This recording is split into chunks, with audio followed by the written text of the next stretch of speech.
Halo teman-teman, pada kesempatan kali ini saya ingin membahas terkait dengan apa itu kegiatan usaha utama dan juga kegiatan usaha pendukung pada sistem input data di OSS RBA ini.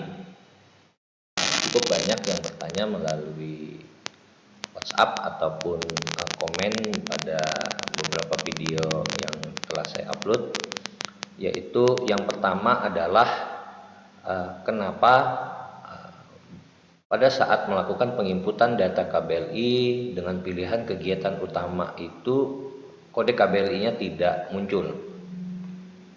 Nah, yang kedua, ada juga pertanyaan yang memang spesifik mempertanyakan apa perbedaan antara kegiatan utama dan kegiatan pendukung pada sistem pilihan input data di OSS RBA ini. Nah, untuk menjawab dan membahas pertanyaan-pertanyaan tersebut, mari kita saksikan video berikut ini dan pastikan teman-teman semoga menyaksikan videonya secara utuh agar mendapat informasi yang lebih detail. Sebelum saya masuk kepada aplikasi pada sistem inputan data di OSS RBA-nya, pertama-tama saya ingin menyampaikan terkait dengan ketentuan pada pasal 187 Peraturan Pemerintah Nomor 5 Tahun 2021, di mana di sini telah dinyatakan, yaitu di pasal 187 ayat 1-nya pelaku usaha harus melakukan klarifikasi kegiatan usaha berupa A. kegiatan usaha utama, B. kegiatan usaha pendukung dan atau kantor cabang administrasi. Di ayat 2-nya, kegiatan usaha utama sebagaimana dimaksud pada ayat 1 huruf A merupakan kegiatan usaha sebagaimana yang tercantum pada legalitas atau akte pelaku usaha yang bertujuan komersial, sumber pendapatan atau menghasilkan keuntungan bagi pelaku usaha. Nah, pada ketentuan pasal 187 ayat 2 ini, izinkan saya menafsirkan penjelasannya seperti ini, bahwasanya setiap pelaku usaha yang berbentuk badan usaha itu ketika mendirikan perusahaan, membuat akta notaris seperti itu, wajib mencantumkan KBLI yang akan dipilih nantinya ketika bermohon nomor induk berusaha ataupun izin-izin lain melalui OSS RBA. Jadi KBLI yang akan dipilih itu yang pertama, dia wajib ada dulu di dalam akte dan terdaftar di AHU-nya yang paling penting, karena nanti AHU-nya ini yang akan kita cek KBLI-nya pada sistem OSS RBA. Nah, kemudian di ayat 3, kegiatan usaha pendukung itu merupakan kegiatan yang bertujuan untuk mendukung kelancaran kegiatan usaha utama.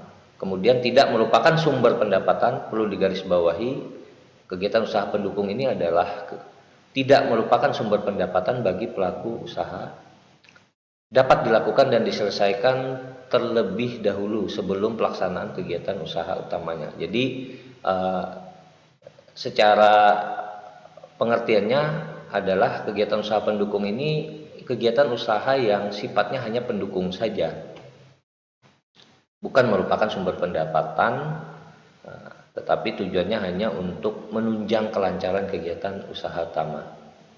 Lalu nanti juga akan saya contohkan di dalam sistem OSS RBA-nya bagaimana perbedaan antara kegiatan usaha utama dan kegiatan usaha pendukung ini. Oke, teman-teman, kita langsung saja mempraktekannya pada sistem OSS RBA ini. Yang pertama, kita tentu harus login terlebih dahulu ya, menggunakan username dan password. Yang kemudian Langkah yang pertama yang bisa saya sarankan adalah teman-teman harus mengecek KBLI apa saja yang sudah terinput ke dalam sistem AHU online. Caranya adalah di fitur perizinan berusaha ini teman-teman bisa klik perizinan berusaha, kemudian perubahan, kemudian perubahan badan usaha.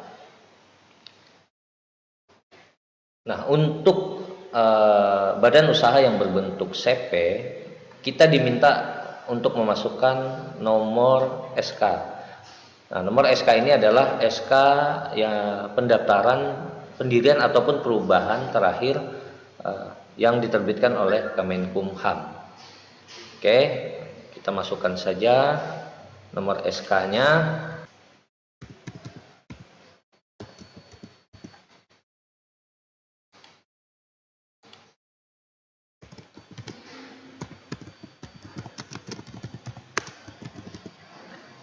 Kemudian di bagian data yang ingin dirubah, di bagian profil tidak usah kita centang, langsung saja kita centang di perubahan pada maksud dan tujuan. Nah, tujuannya langkah ini adalah untuk kita bisa mengecek atau melihat KBLI apa saja yang telah tercantum di dalam akta notaris maupun AHU yang telah diterbitkan oleh Kemenkumham. Kemudian setelah dicentang, kita klik ubah sekarang.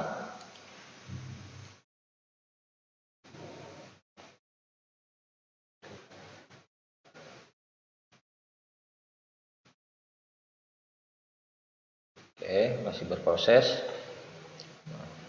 Sekarang sudah tampilan KBLI. Di bagian kiri ini adalah sumber datanya OSS, yang di bagian kanan sumbernya AHU online. Nah, ini banyak sekali, ada 21 page dengan total 102 KBLI. Nah, berarti badan usaha ini telah memiliki 102 KBLI yang telah tercantum di dalam AHU. Dan ini 102 KBLI ini merupakan KBLI yang bisa dipilih menjadi kegiatan usaha utama.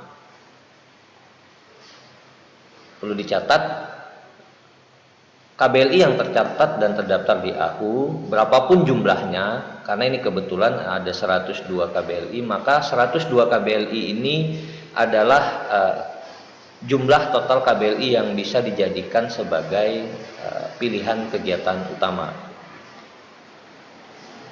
Lalu pertanyaannya, seandainya pelaku usaha mengajukan KBLI di luar 102 KBLI ini, apakah bisa dijadikan kegiatan usaha utama?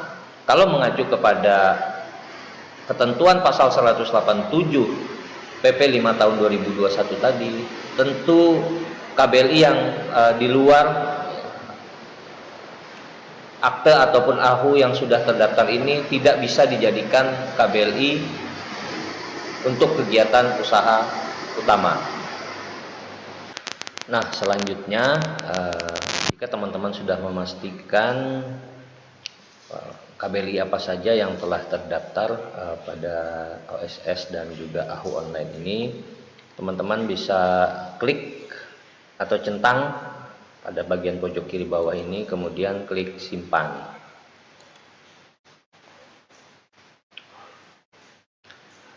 Untuk contoh aplikasi bagaimana cara penginputannya pada sistem OSS, saya ambil contoh untuk pengajuan pengembangan di mana perusahaan ini akan menambahkan KBLI. Oke, kita masuk di pengembangan, kemudian tambah bidang usaha,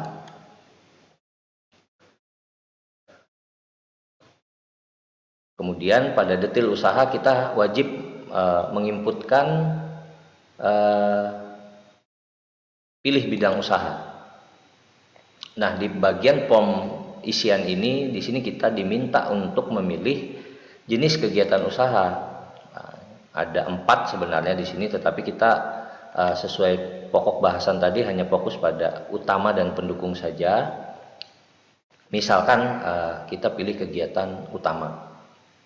Oke, pilih kegiatan utama. Kemudian di bidang usaha ini kita wajib menginputkan kode KBLI yang ingin kita tambahkan. Tadi sudah saya jelaskan bahwa perusahaan ini memiliki 102 KBLI yang terdaftar di AHU yang bisa dijadikan pilihan KBLI untuk jenis kegiatan utamanya. Kita ambil contoh saja 41011. Sistem akan memunculkan kode KBLI-nya, artinya KBLI ini ada pada atau terdaftar pada AHU yang telah didaftarkan di sistemnya AHU. Oke, kemudian kita coba KBLI yang lain, misalkan 42011, 42201 misalkan. Oke, sistem juga menampilkan kode KBLI-nya, artinya ini bisa dipilih menjadi kegiatan usaha utama karena dia terdaftar di dalam akta notaris dan AHU. Kemudian kita coba KBLI yang lain, misalkan anggap saja kita sembarang saja ya, KBLI-nya misalkan 01262. Nah, sistem tidak menunjukkan atau tidak memunculkan, artinya KBLI yang mau ditambahkan ini dia tidak tercantum dan tidak terdaftar di dalam akta notaris, sehingga tidak bisa dijadikan kegiatan usaha utamanya. Lalu seandainya perusahaan ini mau mengembangkan, maka perusahaan ini wajib menambahkan kode KBLI ini di dalam akta notarisnya. Apakah kode KBLI ini bisa dimunculkan tanpa harus merubah akta notaris atau menambahkan KBLI di AHU yang baru perubahan? Sekarang kita coba pilih kegiatan pendukung. Oke, kita masukkan coba KBLI yang sama 01262. Sistem akan memunculkan. Artinya apa? Untuk kegiatan usaha pendukung yang bukan merupakan kegiatan sumber pendapatan yang untuk komersial tadi, bisa saja sebenarnya tanpa harus merubah akta notaris. Hanya saja yang perlu kita menjadi catatan kita adalah konsekuensi ke depannya ketika kita memilih satu KBLI dengan memilih jenis kegiatan usaha pendukung yang tujuannya yang penting KBLI-nya muncul saja. Saya pikir ini satu asumsi dan penafsiran yang menurut saya perlu kita perhatikan, karena apabila kita kembali kepada definisi kegiatan usaha utama dan pendukung sesuai pasal 187 Ketentuan Peraturan Pemerintah Nomor 5 Tahun 2021 ini, tentu ini dikhawatirkan akan menimbulkan sesuatu yang tidak kita inginkan di kemudian hari, karena dari tujuan pendirian usahanya saja itu penggunaan KBLI-nya sudah berbeda.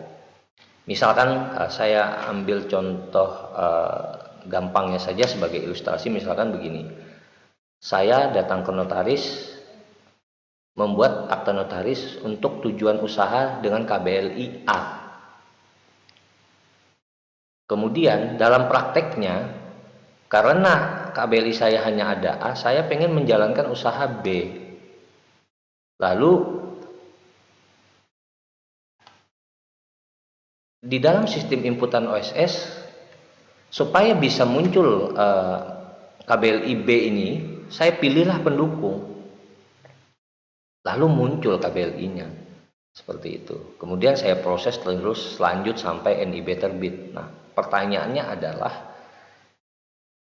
apakah ini dibenarkan ketika kita membuat sebuah perusahaan dengan KBLI A tetapi yang kita jalankan KBLI B, yang mana KBLI B ini tidak ada di dalam akta notaris kita. Nah, ini mungkin secara hukumnya mungkin ahli-ahli hukumnya ya yang mungkin yang bisa menjelaskan, tetapi dalam konteks ini saya mungkin lebih kepada menyarankan sebaiknya hal seperti ini dihindarkan, karena kita mengajukan perizinan berusaha ini untuk jangka yang cukup panjang demi keberlangsungan kegiatan usaha yang teman-teman akan jalankan nantinya. Seperti itu. Teman-teman, mungkin sebagai ilustrasi tadi antara kegiatan usaha utama dan pendukung, mungkin cukup saya sampaikan di sini pembahasannya. Setidaknya tujuan saya adalah saya ingin menyampaikan pesan bahwa ketika suatu badan usaha bermaksud mengajukan satu bidang usaha dengan KBLI tertentu, maka pastikan KBLI itu ada di dalam akta notaris dan juga terdaftar pada AHU, sehingga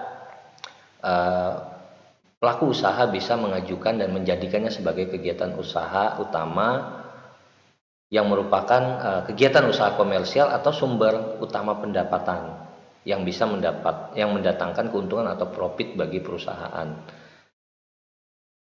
Dan ini juga tidak terlepas dari kita menafsirkan ketentuan yang berlaku sesuai dengan pasal 187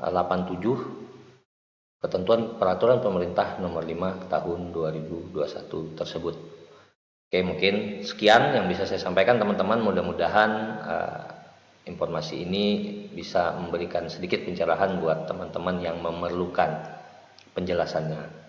Oke, sampai jumpa pada video pembahasan yang lainnya.